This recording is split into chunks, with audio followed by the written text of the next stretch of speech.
Let us now talk about quartiles.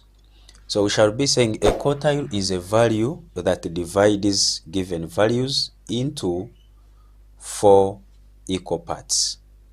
So Q1 is what we call the lower quartile, and it is defined by, so we say Q1 is that value in this position, that is a quarter n position.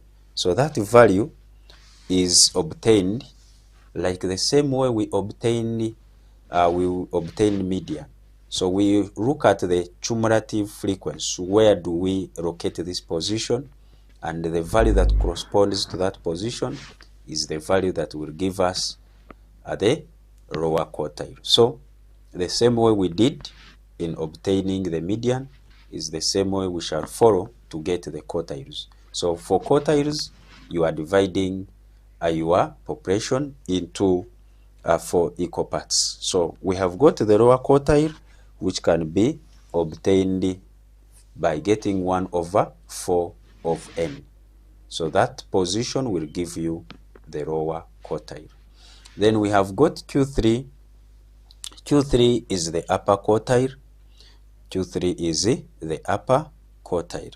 And for the upper quartile, it is defined by 3 over 4 of n.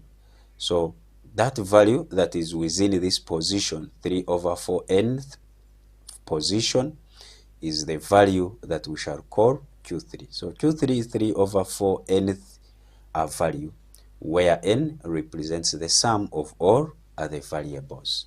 So that is about the quartiles. So the most important ones, we have lower quartile and upper quartile, and this is how we define them. So next we shall talk about the percentiles. So a percentile is a value that divides given values into 100 equal parts. So when we talk about P10, then we are talking about 10th percentile. P15, 15th percentile. 30, that is P30, that is the 30th percentile, like that. So you also define, for example, 10th percentile by getting 10 divided by 100, then times n, where n is the sum of all the variables.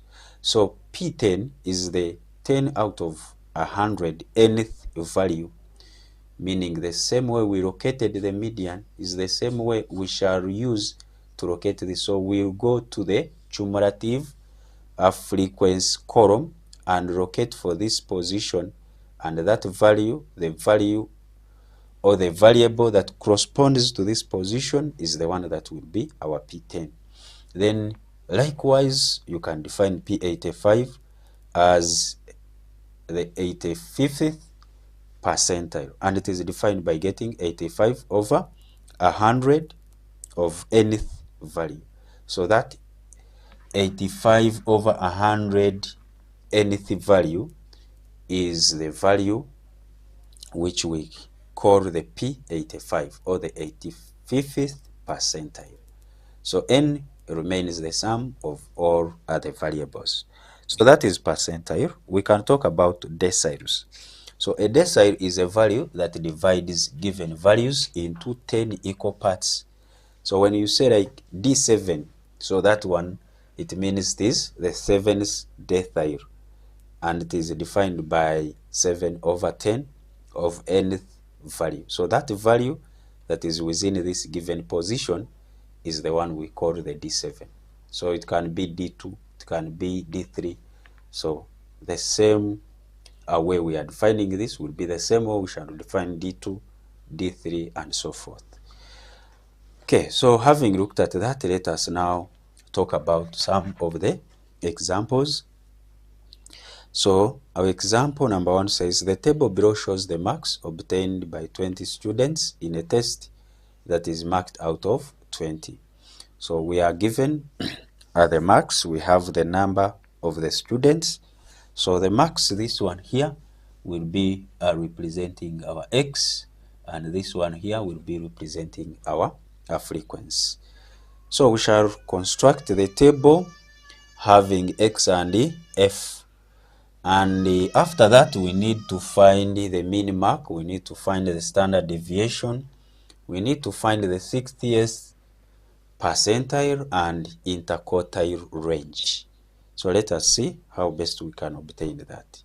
So from the given information, we have X, we also have F. So let us construct the table. So we have X, we have our X values. So we have 10, 11, 12, 13, up to 20.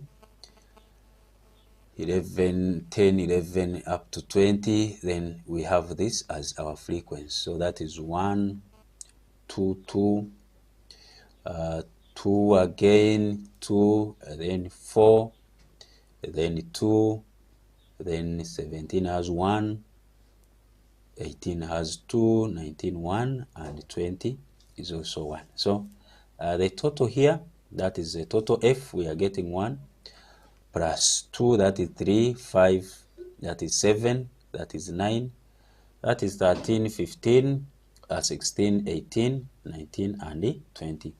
So since we are interested in getting the percentile, the quartile, then we need to get the cumulative frequency.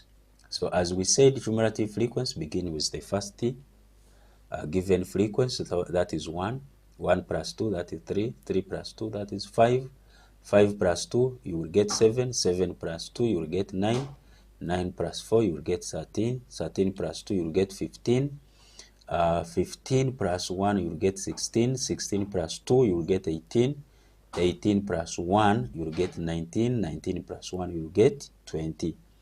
So to know that your values are okay, this value must be same as the summation of F. We are also interested in getting mean. So to get the mean mark, so we need to get the summation of F of X. We need to get summation of F of X. So let us get F of X. So get your X times F. This times this, you get 10, 11 times 2, 22, 12 times 2, 24, 2 times 13, 26, 2 times 14, 28, 4 times 5, 60, 2 times 16, 32, this is 17, 2 times 18, that is 36, this is 19, and this is 20. So you'll be able to get your summation. So add up this and get summation of F of X. So next we need to obtain the standard deviation, so which means we need F of X squared. As I said, if you want, you can have another column here for X squared. So you can put another column for X squared if you don't want to do it at once. So X squared, you are squaring this. So that is 100, that is 121. So you are getting X squared. So get 12 squared, 144. Get 13 squared, 169. Get 14 squared, 196. Get 15 squared, 225. Get 16 squared, you will get 256. Get 17 squared, 289. Get 18 squared, 324. Get 19 squared, 361. Get 20 squared, 400. So that will be your X squared. Then now you can have your F X squared. So you are getting F 1 times 100, this is 100. 2 times 20, it is 2 times 121. 121 times 2, you'll be able to get 242. So here it was done at once, but if you want to have it step by step, so you can easily multiply, then first get X squared. Have that column, then have the column for F of X squared. So when you look at this, This is 12 squared, which is 144 times 2, 288. Then 2 times 169, you get 338. Then next 196 times 2, 196 times 2, you'll be able to get 392. So you will do the same for all. So this is 4 times 225, that is 900. So do the same. So you get this times this, this times that. So you are multiplying f with x squared. So here, to get this f of x, you are multiplying this with that. So multiply this with this to get this, one. So that will be our table. And after getting all this, make sure you sum. So get the sum here. You can confirm the sum. So get 100 plus 242 plus 288 plus 338 plus 392 plus 900, 512, 289, 648, 361, 400. So that will be able to give us 4,470. So that will be okay. Now from there, we get the mean. Mean is summation of f of x divided by summation of f. So get 294, divide it by 20, you'll be able to get 14.7 as the value. So next, get standard deviation. You can first, if you want, you can first get the variance. And you know variance is summation f of x squared over summation of f minus mean. Actually, you have already got the mean, so you can simply put the mean squared. So which will be 4470 divided by 20 minus mean 14.7, which is squared. So you'll be able to get the variance. So the variance of your x here, 4470 divided by 20 minus 14.7 squared, that variance will be 7.41. So now get standard deviation by getting the square root of 7.41, and that will be 2.7221. So can have this to 4 decimal places. So it will be 2.7221, and that will be the value for the standard deviation. So next we need to obtain the 60th percentile. So 60th percentile can be easily obtained as we saw. So it means we need to first of all get the value in the position of 60 divided by 100 n. So that value there in this position is what we call the 60th percentile.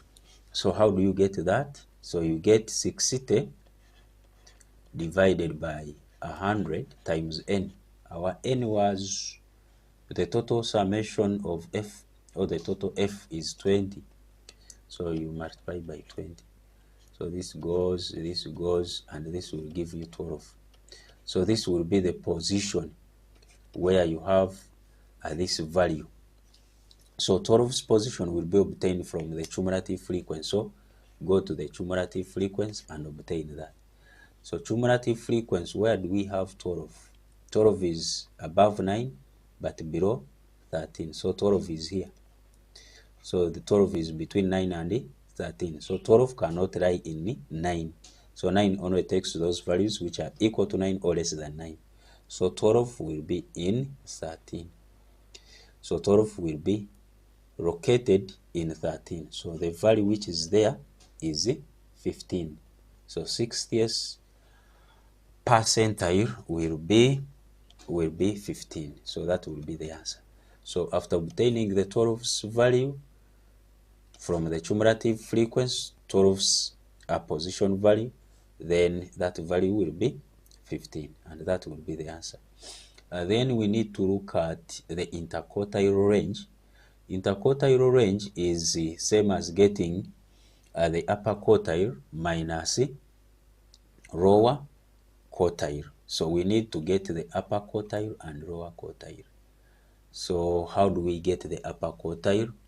Upper quartile is Q3, so that is 3 out of 4 of n position value. So the value in this position is the value that corresponds to Q3. So what is that value? Q3, the value in this will be 3 over 4 times 20 positions value. So this is the Q3. So what is this position? So 3 out of 4 times 20 is same as this is 5/15. So we need the 15's position value. So 15 is already there, that is good. So Q3 will be in cumulative frequency, 15 is here, so 15 corresponds to this. So 16 will be our Q3. Then Q1 is a quarter times 20th position value. So the value in this position, so that value will be the fifth. This is by 4, 1 by 4 is 5, so the fifth. So we look at where 5 is. 5 is already there also, so we shall take this value. So Q1 is 12. So Q1 is 12. Now we have got Q1 and Q3. So we now obtain the interquartile range. So interquartile range is Q3 minus Q1. So that will be same as 16 minus 12. And the interquartile range will be 4. So this will be the interquartile range. So as I said, interquartile range